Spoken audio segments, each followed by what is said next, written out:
বইমেলা তো আপনারা সকলেই বাংলার নানান প্রান্তে কোথাও না কোথাও দেখেছেন, কিন্তু সরকারি স্কুলের উদ্যোগে বইমেলা অনুষ্ঠান কি কোথাও দেখেছেন? আজকে আপনাদের এমন একটি স্কুলের কথা বলব যেখানে স্কুলের উদ্যোগে হলো বইমেলা। চলবে 2 দিন ধরে। পশ্চিম মেদিনীপুর জেলার সবং ব্লকের দশগ্রাম সতীশচন্দ্র সর্বার্থ সাধন শিক্ষানিকেতনের হলো এমনই কর্মসূচি।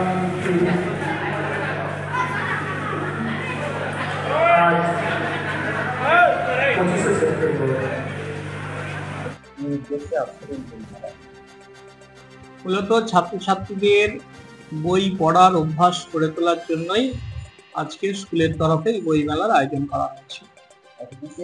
ইন্টারনেটের দুনিয়ায় বই প্রায় উঠেই যাচ্ছে, তবুও আপনারা বই মেলা করছেন, সাধারণ মানুষকে সচেতন করছেন, কি বলবেন?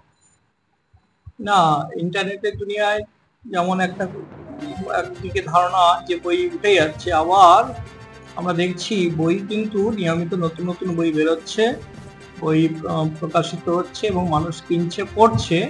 তবে ছোটবেলা থেকে যদি সেই অভ্যেসটা গড়ে ওঠে বই পড়ার, তাহলে সেটা আগামী দিনে তার অনেক সুফল আছে। এবং আমরা দেখেছি যে এই যে আমাদের ছাত্রছাত্রীরা, তারা কিন্তু খুব আগ্রহের সঙ্গে বই কিনছে এবং আমার বিশ্বাস যে তারা বইগুলো যেহেতু পয়সা খরচ করে কিনছে, তারা পড়বে।